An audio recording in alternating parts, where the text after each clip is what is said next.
Baik, bismillahirrahmanirrahim. Assalamualaikum warahmatullahi wabarakatuh. Perkenalkan, nama saya Muhammad Faiz, mahasiswa Politeknik Pembangunan Pertanian Gua, Prodi Budidaya Tanaman Hortikultura kelas 3F. Dalam hal ini saya akan melakukan sebuah presentasi atau pemaparan materi mengenai motivasi dan peluang usaha. Yang mana materi dari motivasi dan peluang usaha ini adalah tugas mata kuliah dari kewirausahaan. Langsung saja masuk ke materi. Yang pertama adalah pengantar. Motivasi merupakan kunci utama seseorang dalam melakukan suatu tindakan. Motivasi memberi kekuatan bagi seseorang untuk bergerak dalam rangka mencapai tujuan yang menjadi harapannya. Tanpa adanya motivasi, maka sangat sulit untuk mewujudkan harapan dan cita-citanya. Motivasi dipandang sebagai dorongan mental yang menggerakkan dan mengarahkan perilaku manusia, termasuk perilaku berolahraga.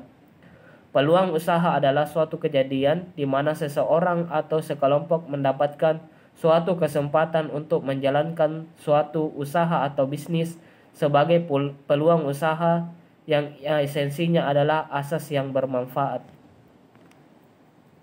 Selanjutnya masuk kepada materi motivasi. Dalam artian motivasi pada bahasa Indonesia adalah asal kata motivasi yang mana adalah motif, yang artinya adalah daya upaya yang mendorong seseorang melakukan sesuatu. Motif menjadi dasar dari kata motivasi yang bisa diartikan sebagai daya penggerak yang telah aktif. Maka dari itu, dengan kata lain, pengertian motivasi adalah segala sesuatu yang menjadi pendorong tingkah laku yang menuntut atau mendorong seseorang untuk memenuhi kebutuhan. Selanjutnya adalah jenis-jenis motivasi.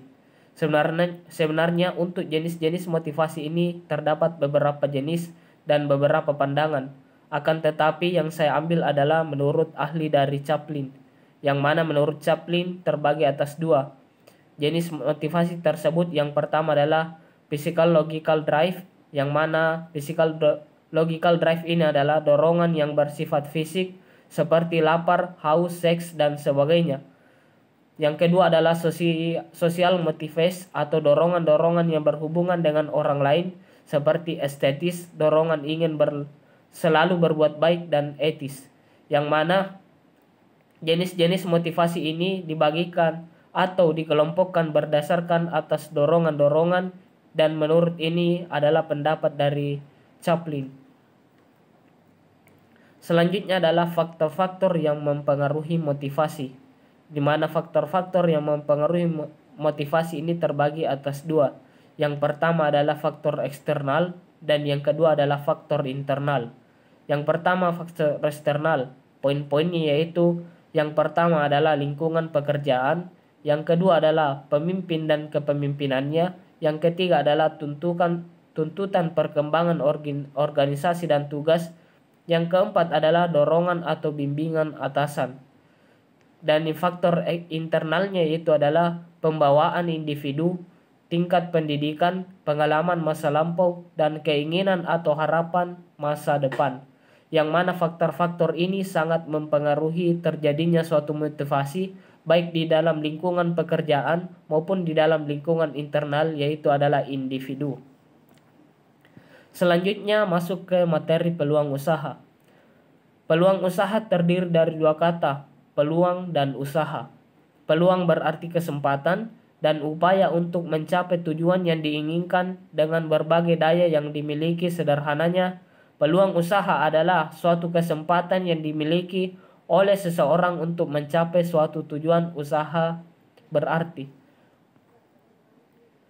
Selanjutnya adalah faktor-faktor yang mempengaruhi peluang usaha, yang mana faktor-faktor yang mempengaruhi peluang usaha ini pada umumnya terbagi atas 4 poin.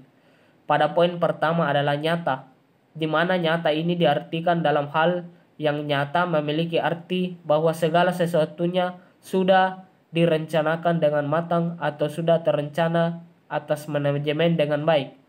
Yang kedua adalah nilai jual yang tinggi, di mana harga jual yang cukup tinggi terbuat dari bahan dengan kualitas pilihan sehingga memiliki daya tarik tersendiri.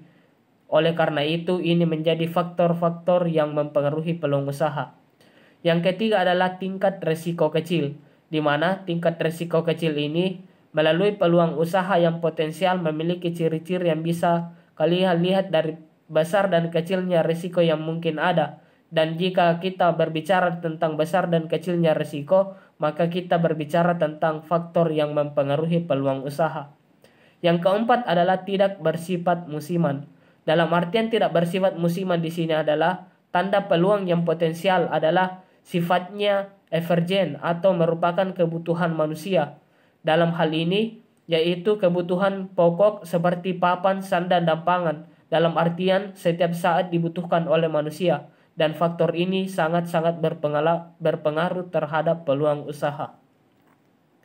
Baik, selanjutnya adalah analisis partial, di mana analisis partial adalah sebuah anggaran yang dilakukan oleh marching departemen pada perusahaan yang akan didasari pada sesuatu yang mereka butuhkan.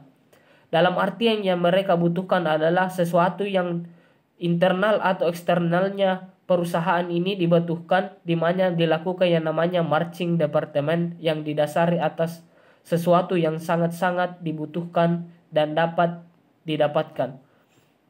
Yang kedua adalah analisis komprehensif. Pada materi analisis komprehensif, yaitu adalah anggaran yang fokus intensitas terhadap penyusunan yang fokus. Penyusunan akan lebih mencakup pada segala macam aktivitas dan perusahaan yang dilakukan. Dalam artian di sini, di mana analisis komprehensif ini melakukan semacam aktivitas yang mana perusahaan melakukan sesuatu yang ingin direncanakan atau yang ingin dicapai. Selanjutnya adalah contoh peluang usaha yang sangat efektif dilakukan pada saat ini. Pada materi kali ini, contoh peluang usaha yang menurut saya sangat-sangat berguna atau sangat berdaya saing pada saat ini adalah yang pertama adalah usaha online, di mana usaha online ini memanfaatkan kemajuan teknologi. Usaha online sudah banyak digandrungi bahkan sebelum wabah pandemi menjangkit. Ide usaha online ini sangat beragam dan fleksibel, hanya perlu memanfaatkan internet dan laptop atau smartphone saja, sehingga usaha online ini sangat-sangat efektif untuk dilakukan pada masa sekarang. Yang kedua adalah usaha pembuatan kain masker, di mana selama pandemi ini masker menjadi barang yang wajib dikenakan, terlebih ketika harus melakukan aktivitas di luar rumah. Fenomena ini menjadi masker medis menjadi barang yang cukup langka, apalagi sempat adanya kelangkaan, dan kalaupun harganya terbilang tinggi, itu akan menjadi sebuah kebutuhan dan akan dibeli, sehingga di mana usaha pembuatan kain masker ini sangat-sangat berpotensi untuk masa sekarang. Yang ketiga, peluang usaha yang sangat efektif pada saat ini adalah bisnis makanan beku atau frozen food. Di saat pandemi, aktivitas di luar rumah atau di luar ruangan dibatasi dan sebisa mungkin untuk tidak kemana-mana. Apalagi bagi orang yang tidak piawai memasak, sehingga lebih sering membuat makanan yang cenderung simpel dan mudah. Oleh karena itu, di mana bisnis makanan beku atau frozen food ini sangat-sangat efektif dalam hal tersebut dan sangat dibutuhkan pada masa sekarang. Baik, yang terakhir adalah kesimpulan. Dengan adanya motivasi dan sebuah kesempatan peluang usaha, maka secara tidak langsung kedua hal ini dapat menciptakan suatu hal yang sangat berguna dalam bidang pengelolaan usaha dan penciptaan suatu lapangan pekerjaan yang sangat bermanfaat. Selain dengan adanya motivasi dan peluang usaha, salah satu syarat berdirinya suatu usaha ialah adanya proposal yang sangat dibutuhkan untuk dijadikan suatu perincian atau alasan dilakukannya usaha tersebut. Mungkin cukup sekian dan terima kasih penjelasan dari saya. Kurang dan lebihnya mohon dimaafkan apabila salah kata itu datangnya dari saya dan apabila ada kebenaran itu datangnya dari Allah. Sekian dari saya. Wassalamualaikum warahmatullahi wabarakatuh.